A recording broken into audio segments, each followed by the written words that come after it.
Okay, so solar energy. The sun, the ultimate source of energy on Earth is the sun. So why don't we use solar energy?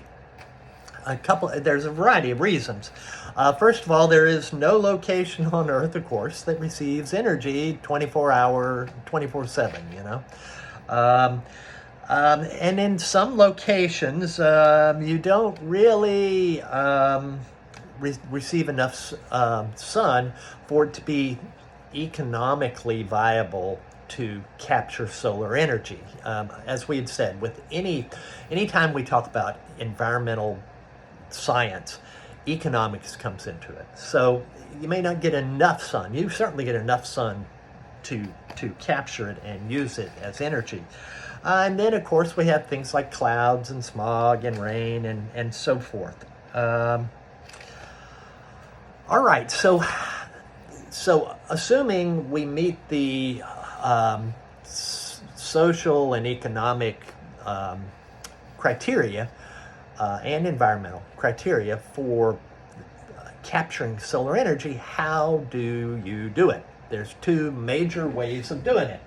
Have you ever taken a magnifying glass and you go outside and you find a leaf? I did it as a child. I can't say I haven't done it in more than a few decades, but as a little kid, I remember taking a magnifying glass outside, and if you position the magnifying glass just so with the sun and a leaf, you can burn the leaf.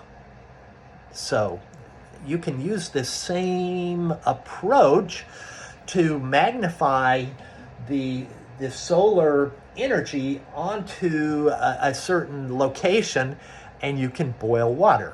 And anytime I teach this class, and we're talking about electric power generation, it always seems to come back to one thing until we get to the next part.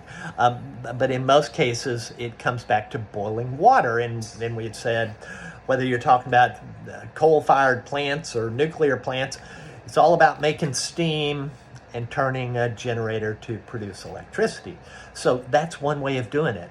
And they do, especially in sort of desert locations where you have a lot of hot sunshine and a lot of sunny days. That's a really good way to do it.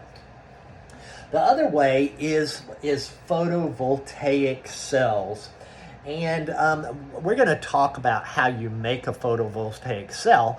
But basically what happens is a photon of light energy comes down and it excites an electron. It's the exact same process that we see in photosynthesis. An electron, we had said we had these three different kinds of subatomic particles, one of them being those tiny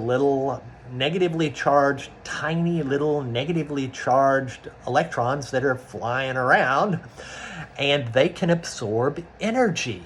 And if they absorb enough energy, they can fly away and be part of the electric power grid.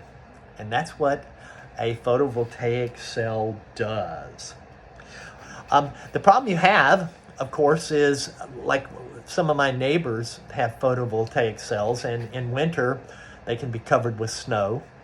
Also, if you look at the way in the northern hemisphere, the best way to position a photovoltaic cell is towards the south, because we're north of the sun, basically.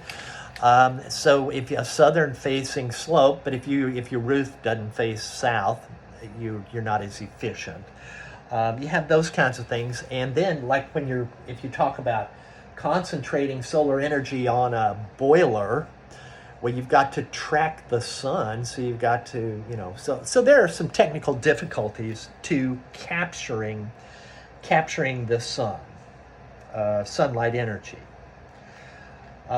Okay, I'm going to stop right here, and then I'm going to gather my thoughts, and we're going to talk about photovoltaic cells and what does it take? How do you build that piece of glass, so that it can absorb photons and release electrons that use that energy to release an electron.